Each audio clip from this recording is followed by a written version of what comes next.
નમસ્તે, જય શ્રી કૃષ્ણ. હું નેહલ વાડોલિયા. થોડા દિવસ પહેલા કરણ જોશીએ તમને એક સફાઈ આપી છે એક વિડીયો તરફથી, રાઈટ, કે હેકરે આવું કંઈ નથી થયું, જૂની વાત છે, હેકરે લખ્યું છે. તો હું અહીંયા આવી છું એનું જસ્ટિફિકેશન દેવા માટે પુરાવા સાથે, બરાબર છે. એનું કેવું એમ છે કે હેકરે લખ્યું છે, તો હેકરે તો મારી ઘરે કેટલી બધી વાત પણ કરી એ વિડીયોમાં, બરાબર છે, ડિસઅપિયર મોડમાં એ પણ. તો અગર હેક થઈ ગયું હોય, તમે તમારા ઇન્સ્ટાગ્રામમાં એવી રીતે કેમ લખી શકો કે મારું અકાઉન્ટ હેક થઈ ગયું છે? હે ને, તરત જ તમારું અકાઉન્ટ પાછું એક્સેસ મળી ગયું, હેક થઈ ગયું છે, તો એના પુરાવા શું? અને તમે કીધું કે મેસેજીસ તમારા ફ્રેન્ડ લોકોને પહોંચ્યા છે, હે ને, પૈસાની માંગણી કરે છે કે કામની માંગણી કરે છે, એવા મેસેજીસ પહોંચ્યા છે, તો એવા બસ તમે સ્ક્રીનશોટ જાહેર જનતામાં જાહેર કરી દો, બરાબર છે.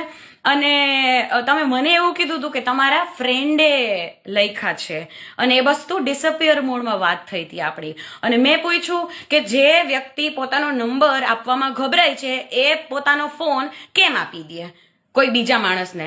તો કે મારા ફ્રેન્ડને મેં જ આપ્યો તો ફોન. અચ્છા, કોણે આપ્યો તો ફોન?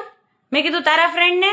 તો કે મેં જ આપ્યો તો ફોન. ઓકે, તમે જોઈ લો, એના રિપ્લાય જોઈ લો, બરાબર છે, ડેટ સાથે તમે જોઈ લો. અહીંયા ડિસઅપિયર મોડ ને બધું થયું હતું, અને મેં જ આપ્યો તો જોવા. ઓકે, પછી પણ ઘણી બધી વાત થઈ. એના કહેવા પ્રમાણે આ બધી વાત પણ હેકર જ કરી રહ્યો છે.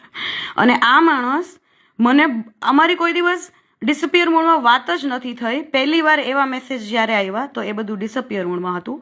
અને આ માણસે મને બહુ વર્ષો પહેલાં, જલ્દી બતાવી દઉં તમને લોકોને, મને મેસેજ કર્યા હતા, જોઈ લો તમે, બરાબર. અત્યારે મને બેન કહીને સંબોધી રહ્યા છે, આ જોઈ લો. એણે મારી સિરીઝ જોઈ હતી, બરાબર.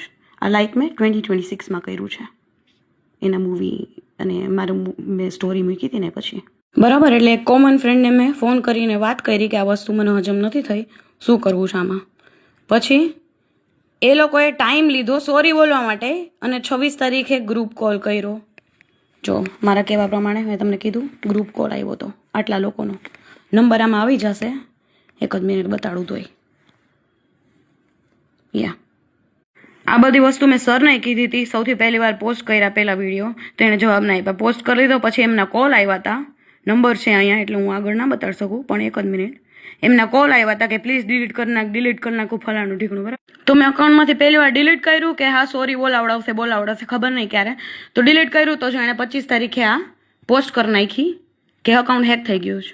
અને 27 તારીખે ગ્રુપ કોલ આવ્યો હતો, જોયું ને? જો મેં શું કીધું, આ બધા કારણે મારી તો છાપ ખોટી થાય ને. અને હું હાવ ભોળી ભૂત જેવી કે ત્યારે મેં સમજ્યું નહીં કે આમાં મારા જ પગમાં કુલ્હાડી મારી છે. હવે એણે સોરી કહી દીધું, પણ મારી બુદ્ધિ એટલી ના આવેલી કે બધી જગ્યાએ તો એવી છપાઈ ગયું ને કે અકાઉન્ટ હેક જ થયું છે. એટલે મારી તો ઇમેજ ડાઉન જ થઈ ગઈ. અને મારી ત્યારે નહોતી બુદ્ધિ ખુઈલી, કેમ કે ભાઈ સાહેબ બાપા સોરી ફલાણું ઢીકણું ભગવાનના સમ ને આવું બધું આપીને વાત દબાવી દીધી હતી, બરાબર છે. અને અત્યારે મને ખબર પડી કે no, it's something serious, I need to call it out. કારણ કે મારા ઓલરેડી કંઈક ખોટા ન્યૂઝ છાપાયેલા છે, અને એ હું વાત પણ નથી કરી શકતી. સો પ્લીઝ ડિસાઇડ તમારે કરવાનું છે, સાચું શું ખોટું શું. કાલ સવારે તમારી દીકરી હારે કંઈક આવું થશે ત્યારે તમે શું કરશો એ તમે ડિસાઇડ કરજો. બાકી મને કાંઈ લેવા દેવા નહીં, મારે કોઈ ઇન્ડસ્ટ્રીમાં કાંઈ કામ નથી કરવું. તો પ્લીઝ કાંઈ પણ ખોટા ન્યૂઝ કે કાંઈ ફેલાવતા નહીં. Follow for more updates. VRM9 News.